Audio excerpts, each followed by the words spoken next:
नमस्कार, आप देख रहे हैं दुनियादारी न्यूज़। मैं हूं जयपाल सिंह। हम पहुंचे हैं पुनिया खाप, जो बाईपास बहादुरगढ़ का नया बाईपास है उसके ऊपर है। तो यहाँ पर मीटिंग हुई है पुनिया खाप की, तो आइए बात करते हैं किसानों से। आप सभी को नमस्कार जी। नमस्कार जी। नमस्कार जी। तो आज की जो आपकी मीटिंग रही है उसका क्या एजेंडा रहा है सर? इसका एजेंडा विशेष तौर से तो जब से टेंट लगे है, ये एजेंडा एक ही था कि संयुक्त किसान मोर्चा ने आह्वान किया था खापों को, गोतों को। तो पुनिया खाप ने फैसला लिया था जींद में 7 फरवरी को कि हम वहाँ टिकरी बॉर्डर के ऊपर अपना सामियाना लगाएंगे, टेंट लगाएंगे। और ये टेंट सुचारू रूप से चल रहा है। हमारे साथी हैं यहाँ पर नरेश जी, जिनकी जिम्मेवारी लगाई 7 रोड से, इनकी जिम्मेवारी लगाई थी। और इन्होंने आगे यहाँ जो परमानेंट साथी रह रहे हैं वो सुनील मदन एडी से रह रहे हैं यहाँ पर।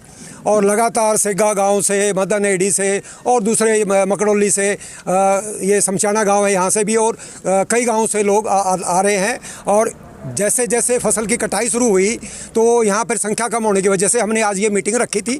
और इस मीटिंग में इसको कैसे विस्तार दिया जाए और काम के समय में भी रोटेशन बढ़ा के कैसे यहाँ पर हाजिरी बढ़ाई जाए, वो उसके बारे में चर्चा यहाँ पर हमारे भाइयों ने की थी बैठ के। लगातार जैसे जैसे आंदोलन बढ़ रहा है और संघर्ष का समय बढ़ता ही जा रहा है, तो आपकी क्या तैयारियाँ इस पर? हमारी तैयारियां, जो हमारी जिंद में मीटिंग हुई थी भी, किसान आंदोलन का हम समर्थन करेंगे, भरपूर सहयोग करेंगे।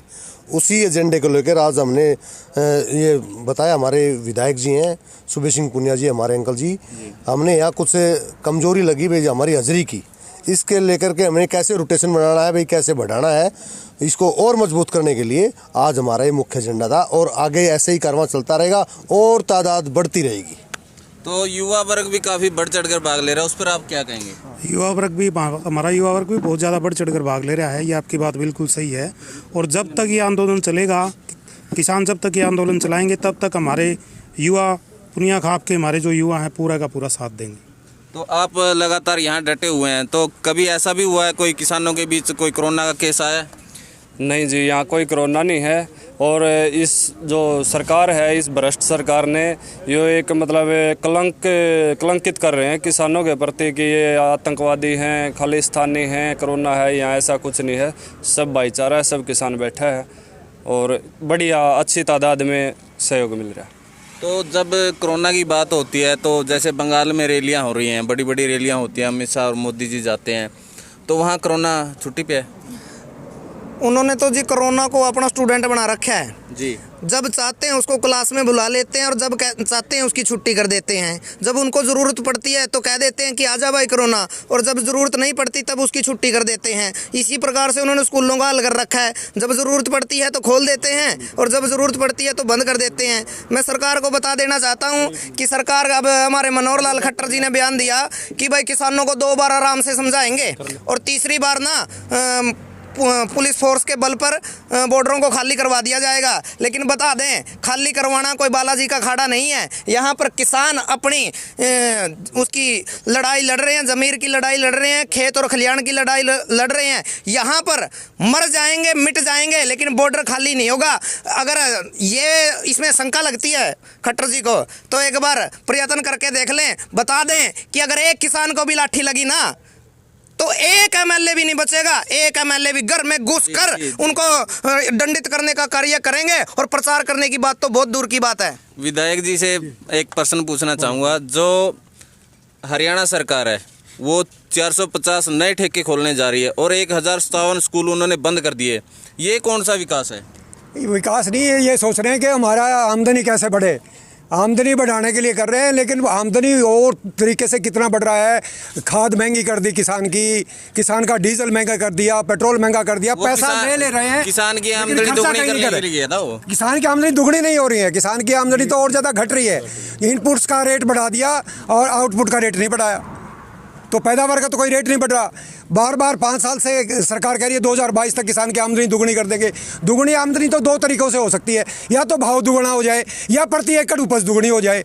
तो कोई सी बात नहीं हो रही है इनसे। तो ये सरकार सिर्फ बहसबाजी में पड़ा रहा है देश, सिर्फ विचार विमर्श करता रहे और हम लूट खसोट मचाते रहे।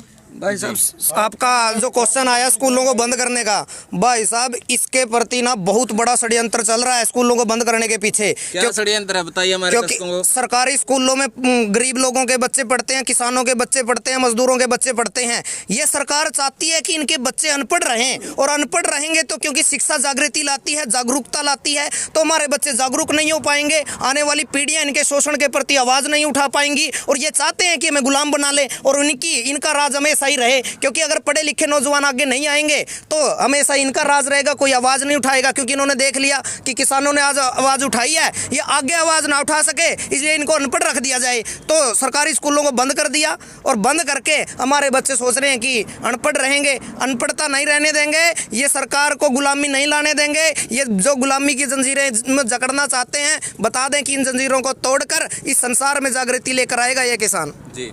तो आजकल एक अफवाह फैलाई जा रही है कि ऑपरेशन क्लीन होगा।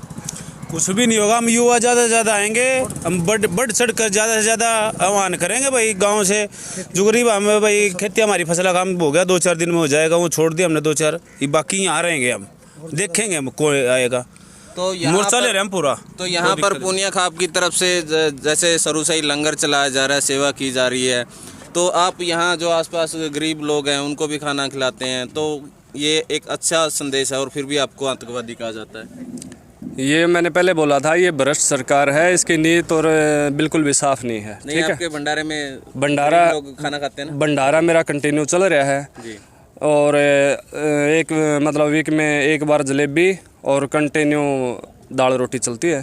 ठीक है, उसमें गरीब भी आता है और किसान तो सभी के सभी आते ही हैं। कम से कम भी 250 आदमी डेली वेज हमारे यहाँ लंगर लाते हैं। आप सरकार को क्या संदेश देना चाहेंगे? आज की जो पंचायत हुई है उसके माध्यम से क्या संदेश देना चाहेंगे पूनिया खाप की तरफ से? आप स्पेशल हमारे दर्शकों को के जरिए भी और सरकार को भी एक संदेश दीजिए। सरकार को एक ही संदेश देना चाहेंगे जी। अपनी कुनीतियों को मान के जी। और सरकार की इसके किसान की हक की बात करके जी। और किसान की बात मान के किसान को सम्मान के साथ उनको घर भेजे, नहीं तो इसके परिणाम बहुत बुरे होंगे। तो ये एक स्पष्ट संदेश है। मैं कहूँगा अगर कोई किसान बोलना चाहे तो बोल सकता है। जी जी जी जी जी बताओ। आपका जो अभी थोड़ा सेहत ठीक नहीं है और फिर भी आप डटे हुए हैं, तो क्या कहेंगे? हम शिव की औलाद हैं जी। पुनिया गोत्र है जो शिव गोत्र है जी। जो यहाँ हम बिछड़ जाते हैं जी। फिर सरकार तो गया, हम टक्कर लेने में सबसे मजबूत रहते हैं। हमारा कहीं पर एक घर भी होता है पुनिया गोत्र का, वो पूरा गांव की टक्कर लेता है। और ये पूरा पुनिया समाज अब पूरा हिंदुस्तान में जाग चुका है। इसमें 60,000 के करीब लोग मेंबर बने हुए हैं इसमें, और ये तादाद बहुत तकड़ी है। हमारा व्हाट्सएप ग्रुप है और मीडिया के माध्यम से भी सारा परिवार हमारा जुड़ा हुआ है, और सब एक सांस में सांस मिलाकर चलेगा। और जो ये कुरीतियाँ बनाई जा रही हैं, जो समाज को दबाने का काम किया है, जो देश में एक सरकार पे आस होती है आम आदमी की, वह उसको ये मिले वो मिले, मतलब उस आस से दूर हटकर सरकार जो ये अत्याचार है जो ये यहाँ टेंटों में इतने मोटे मोटे मच्छर हैं जो रात को सोने के लिए आदमी सो नहीं। हौसले तो आपके फिर भी मजबूत हैं। मतलब हमारे हौसले इतने मजबूत हैं कि हम दिल से तन मन धन से किसान के बेटे हैं और किसान के साथ लगे हुए हैं और आगे भी लगे रहेंगे।